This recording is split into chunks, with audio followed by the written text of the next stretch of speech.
How's it going, everybody? Back for an update video. It's been almost a year. Today I'm like 2 months off, a year since I made a video or posted a video. Of course, in that time, records tend to pile up, and yeah, it's gonna go through some of the records I found in the past almost year, and yeah, great to be back. We got our first snowfall in Illinois last night, and it was like 7 inches down here, 6, 7 inches, something like that. So I felt today would be a great day to make a video. I have a tendency to do that when it's snowy out, cold out. So hope everyone's doing great. Hope everyone's doing well. I haven't been around much, but here I am today. So sit back, relax, and enjoy. What I got spinning is Tommy Bolin. Been on this Tommy Bolin kick lately, and this is a second or his first solo album, I do believe, Private Eyes by Tommy Bolin. Great guitarist, great songwriter, and he was kind of another musician that passed away at a young age. I think he's like 25, 26, but it's crazy to think that, so young. It's morning, by the way, early morning. The first record I have in the stack, I got a bunch of stacks of records in my living room now. They just kind of keep piling up. I found a crate downstairs, so I got a crate under my side table, and got to figure out some way to store all these records. I'm running out of room, running out of storage anyway. We got plenty of room, just running out of storage. Anyway, first record I found was Man. Be good to yourself at least once a day.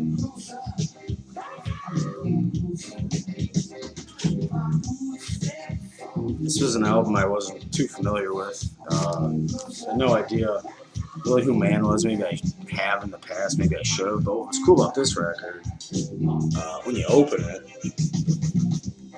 it's got this map. It's pretty cool. Man's map of Wales. Folds back together. That's pretty sweet. But the record itself is great. Kind of progressive rock. Kind of on the lighter side of progressive rock. Really good record, though. I was very pleased with this. Man. The United Artists label. 1973, so yeah, really good kind of light progressive rock, I guess. I'm not too sure where I'm assuming they're from Wales, so yeah, good record. I was happy to have brought this one home and enjoy it. I listened to, I'm pretty sure this is a live record. I could be wrong. I'm not too sure. I listened to this the other day when I was making lasagna, and I was digging it. Man, be good to yourself at least once a day. Yeah, any progressive rock fans out there probably dig this. That's just good music all around. I was pleased with it. Man, be good to yourself at least once a day. It's good advice.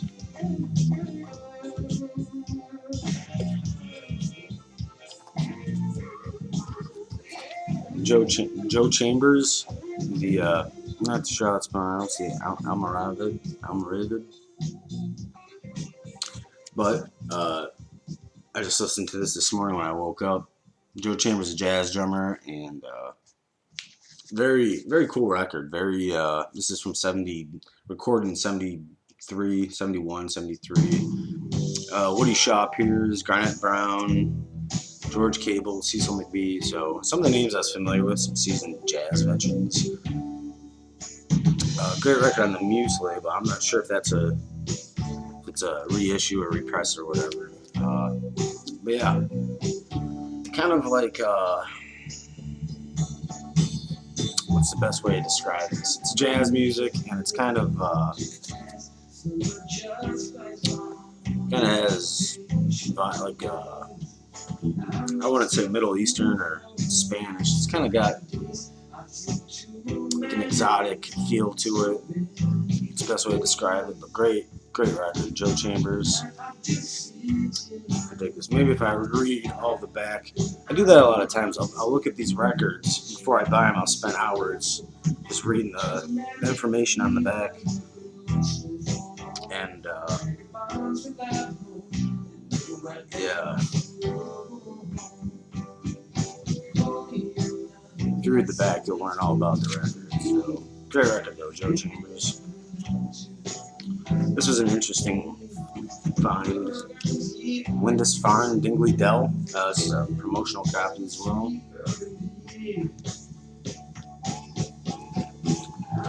Kind of like poppy folk rock. Some of the songs on here are good jams, so song 6 on side 1 is really good. Song 5, yeah, you have quite a bit going on this record as well. Banjo, harmonica, auto harp, mandolin, slide guitar. Excuse me. Lindisfarne, Dingley Dell, get a folk rock album. It's a promo copy, it's a white label promo. So that was kind of cool. On the Elektra label from 1972. Lindisfarne. Still has the yellow sticker on it. Gaunt, Bricks and Blackouts. This I got from the record store I go to has their pricing codes. Different colored stickers from $1 to $5 or $6. And this was in the $1 to $6 bin. And I noticed it was from 1998. I picked it up for as cheap as it was, and this wasn't a bad record. This I listened to last night as well, and I listened to it the day I bought it. Gaunt, kind of post-punk, I guess would be the label to give it. Late 90s rock, a band I had never heard of, so I figured I'd, give it a shot, and I'm glad I did. Bricks and Blackouts. It's a good record. It's rare coming across 90s records. This is 98, so at the tail end of the 90s. But I was happy I got it. Like I said, post-punk, I guess, would be the description. I haven't really looked into these guys. Don't really know how many other records they have. But, yeah, good stuff, Gaunt. Good rock album, post-punk, I guess. Let's see.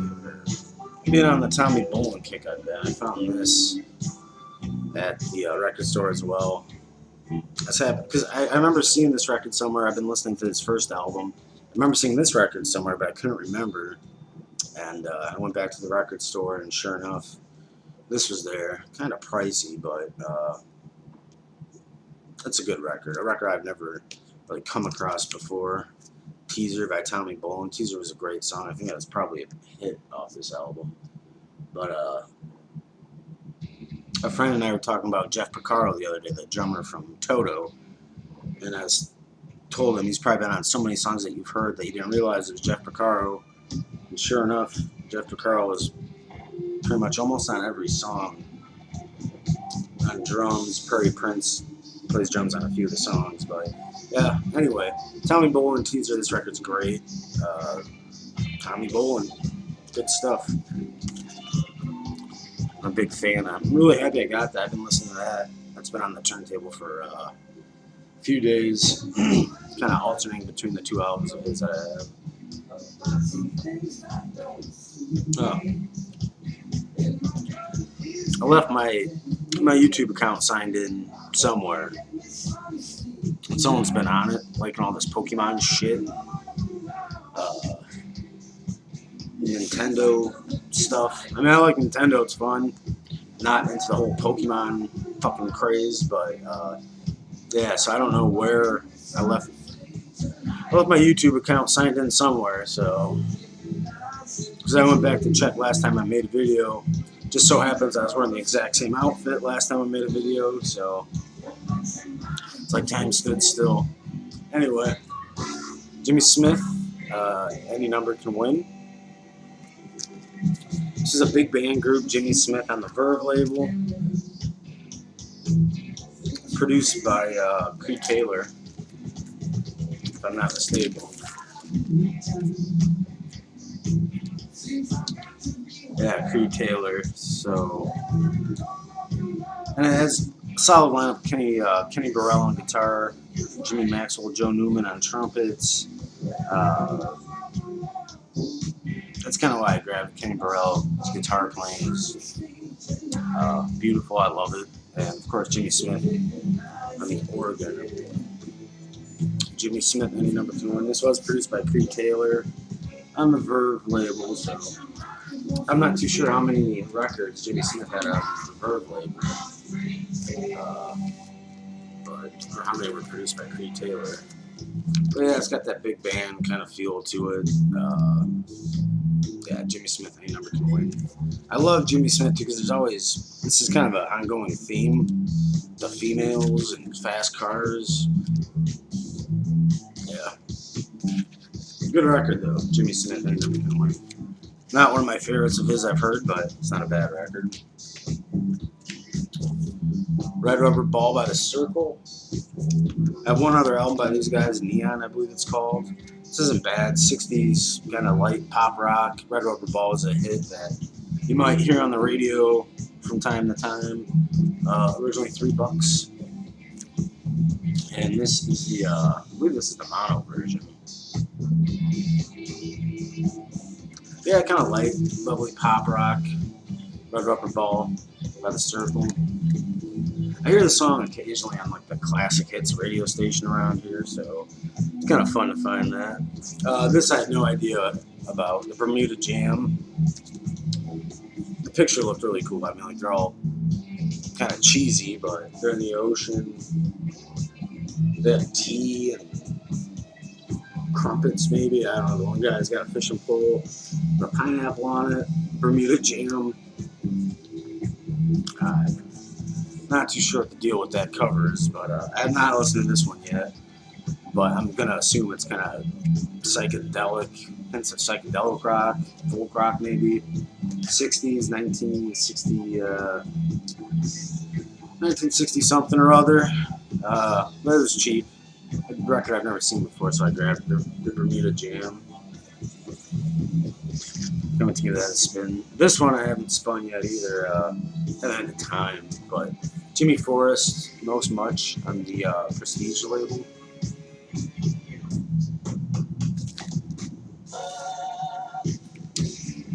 It's 4 guys in the quartet. Jimmy Forrest, Hugh Lawson, Tommy Potter, and Clarendon Johnston. So it's not too sure what year this is from, but I'm sure I'll enjoy it.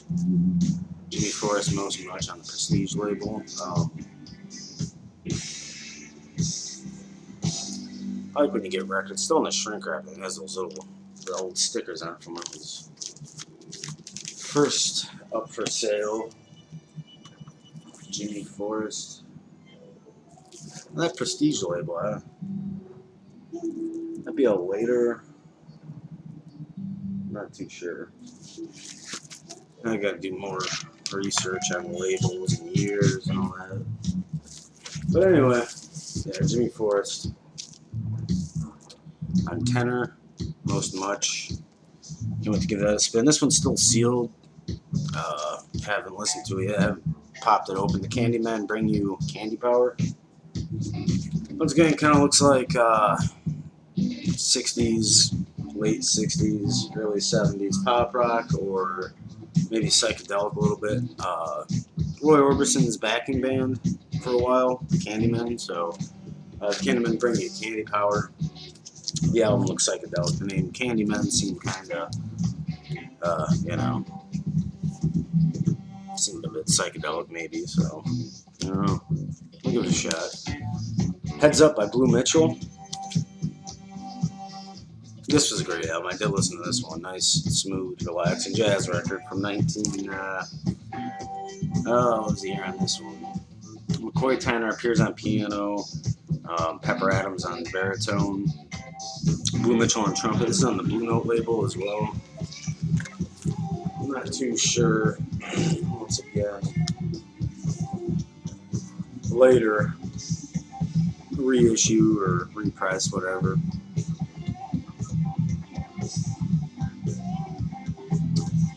But Blue Mitchell, heads up. This was a good listen. Like I said, that kind of relaxing jazz music that I love so much. This was an interesting record, The Loading Zone. This is self-titled, The Loading Zone. Linda Tillery on vocals.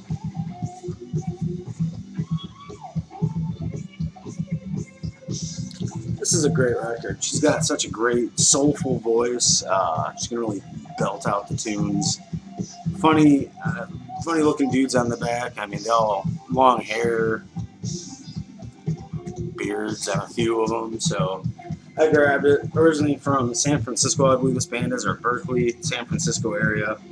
1968 or 69, I can't remember. But this is pretty good. It's got a horn section, not like Chicago, kind of Chicago or Blood, Sweat, and Tears. Kind of toned down a little bit, but still a great record. Her voice is fantastic.